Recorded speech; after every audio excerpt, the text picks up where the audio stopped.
Hongera kwa aina ya mchezo ambayo umeonyesha leo, lakini tuambie mchezo ulikuwa na ugumu kwa kiasi gani kwa upande wako? Mchezo ulikuwa ni mgumu kwa sababu timu tulikuwa tunacheza nayo ilikuwa inataka pointi 3 na sisi tulikuwa tunataka pointi 3. Hao ndio ulikuwa ugumu wa mchezo. Sawa, siri ya hiki ulichokishika mkononi mwako tu the man of the match kwenye mchezo mgumu, hasa kwenye timu kubwa kama ya Simba, inatoa ishara gani kwako, lakini pia kwa timu kwa ujumla? Hii tuzo mimi inazidi kunipa morali ile ya kupambana, na pia mimi nafikiri mpaka kupata hii tuzo ni ushirikiano wa walimu pamoja na wachezaji. Nafikiri ndo kitu ambacho kimefanya mimi nipate tuzo. Mwalimu alizungumza nyinyi na nyinyi kitu gani kuweza kucheza mchezo mzuri mbele ya Simba? Nafikiri mwalimu alituambia kwamba sisi twende kama underdog.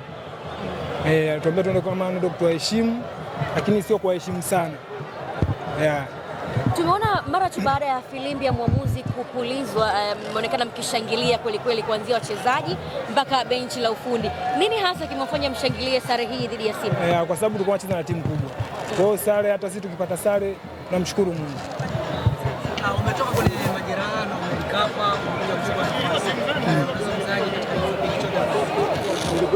Nafikiri kutokana na kile ambacho walimu wanatuelekeza tukiwa tunafanya mazoezi, nafikiri ndo kinachofanya tuna perform katika mechi. Nafikiri sio mimi tu, hata mwenzangu aliyokuwa anacheza alikuwa na perform. Hali ya ushindani imechangia kiasi gani? Nafikiri katika timu yetu tuna magolikipa 5. Kwa hiyo ukipata nafasi inabidi uifanyie kazi.